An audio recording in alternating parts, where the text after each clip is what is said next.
د پاکستان خیبر پښتونخوا صوبې وادي سوات د خپل ښایست او ښېرازۍ د وجې نه د سیلګرۍ په دنیا کې ښکاره مقام لري. د نیویارک ټایم یو صحافي د نن نه شپېته کاله وړاندې په خپل یو لیک کې دې علاقې ته په بې امنه دنیا کې د امن، راحت او سکون د یو ځانګړو خطاب ورکړی و.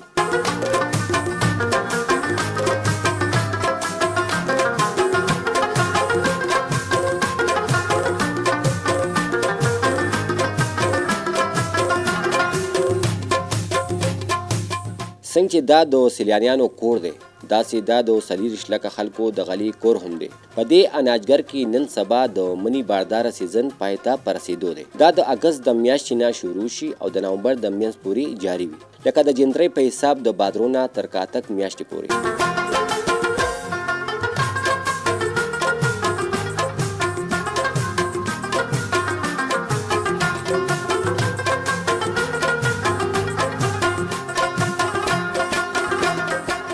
منی ته خریف یا د خزان موسم هم ویلی شي.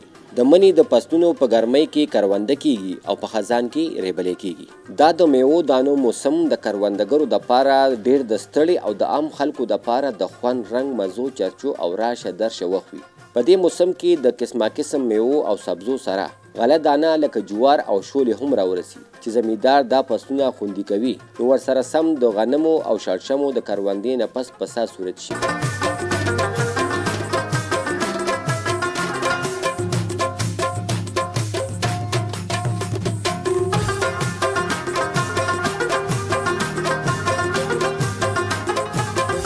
نن سبا لکه د نور سوات په کوکارۍ دره کې هم د جوارو او شولو فصلونه ریبلې کیږي. دلته جوار هم کیږي او وریجې هم. بیګمۍ وریجې چې په اصل کې ورته جیفیفایو قسم ویلی شي. په بر سوات کې د دې کرونده زیاته کیږي. د دې تخم د تیرې صدۍ په 80مه لسیزه کې د فلپاین نه راوړی شوی و. اوس د سوات په ګوټ ګوټ کې خورې شوي دي.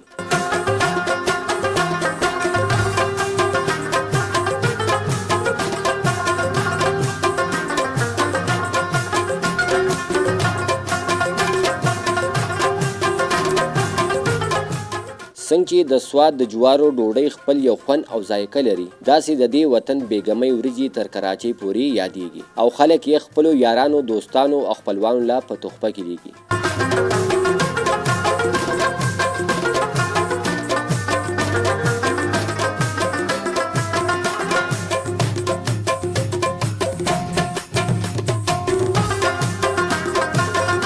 د سوات د ملکي جوارو تراړ اچول یا نینې ورتول زموږ د روایتو یو حصه ده. کله چې د جوارو وږي په ډاډه شي نو دا د تراړ دپاره تیار شي. سپتمبر، اکتوبر د تراړ دپاره بهترین وخت وي. خلک په مازدیګر کې په چکر وځي، وږي مات کړي او په پټو کې اور بل کړي، وږي پې وراته کړي او د غوز د چاوزو سره یې خوري او مزې ته یې اخلي.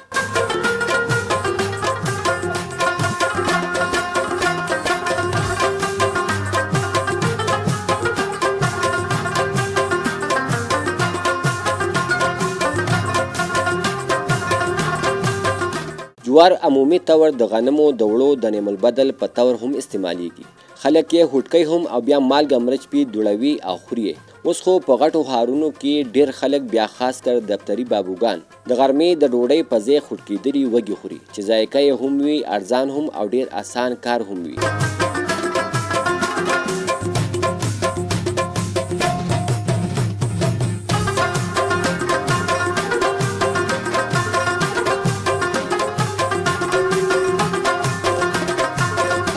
د جوارو نه تیل هم وځي چې ذایقه یې د زیتون په تیلو پسې په 2م نمبر منلی کیږي. د سوات جوار په هر مارکیټ کې خپل یو نوم او حیثیت لري. دلته د سوات په غرونو کې په ملکي قسم جوارو باندې د دوایانو سپری څوک نه کوي او سره هم ورته ډیره کم ورکوي. په دې وجه د دې پیداوار ډیر کم وي، خو ډوډۍ یې نرمه او ذایقه داره وي.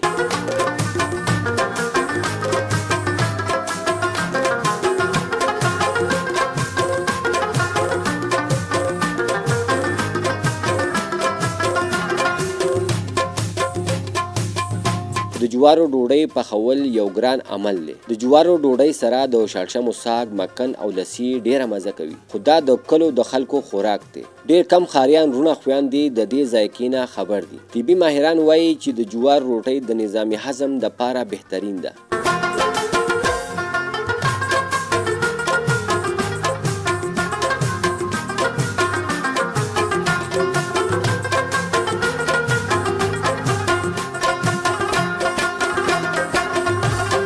کله چې ټریکټر تریشر لا نو راغلی نو زمیندارو به جوار وریول، وږي به یې د وچېدو نه پس راغونډ کړل او د هغې د ټکولو لپاره به د شپې اشرې کېدې. اشریانو به وږي په لوړ وهل، حد دا چې دانې او شتۍ به جدا جدا شوې. په دې دوران کې به په کورونو کې ګرمې ګرمې چای او حلواګانې پخېدې او جنکو هلکانو به پکې د مینې سندرې او ټپې کولې.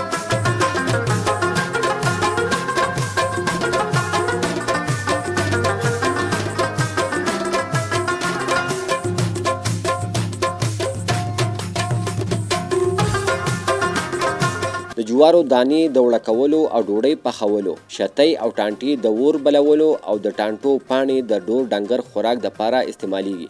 په دې وجه جوار په پورټ سکیورټي کې یو لوړ مقام لري.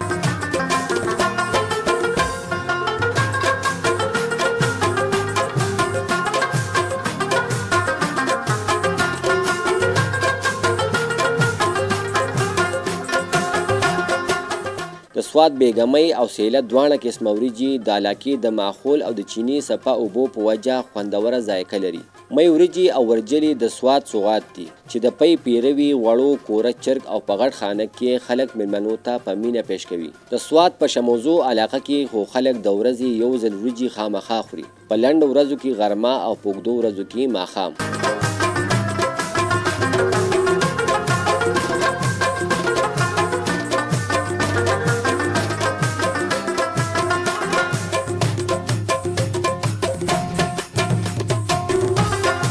د دې موسم په میوه دانه کې شلتالو، سیوان، املوک، خوبانۍ، الوچه، نشپاتۍ، ټانګو، پړاو او غوزان اهم دي او د ملک مختلف برخو ته لیږلی شي. د سوات پرسیمن په خوراک کې څومره خوند کوي، د دې ذایقه مخصوصول او خوند اخیستو دپاره لاهور ته تګ ضروري دی چې هلته یې خلک په واوره کې یخوي، پرې پرې کي او ملتاني مالګه پې واچوي، نو بیا یې خوند ګوره. خو د دې خوراک لکه د ام د اوبو په غاړه خوند کوي.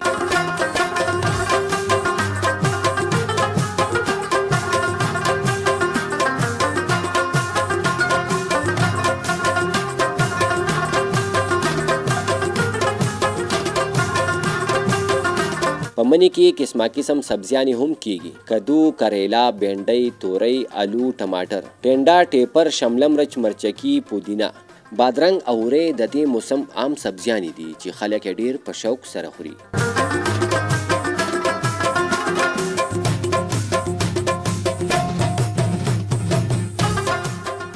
ډیره مننه قدرمنو کتونکو. نانې چې کوم پروګرام زموږ په مني باندې و هغه دې وخت کې پای ته ورسېدو او زمونږ چې کوم مشر دی فضل الله خانجي دوی نه به نور هم داسې د خوږو خوږو پروګرامونو غوښتنه کوو چې موږ ته خواږه خواږه پروګرامونه راته کوي او موږ یې تاسو ته در وړاندې کوو. امید لرم چې نننی پروګرام به ستاسو خوښ شوی وي. د راتلونکي بل پروګرام پورې زما مشر فضل الله زاهد صاحب له موږ اجازه راکوي. په لوی الله مو سپارم. د الله په امان.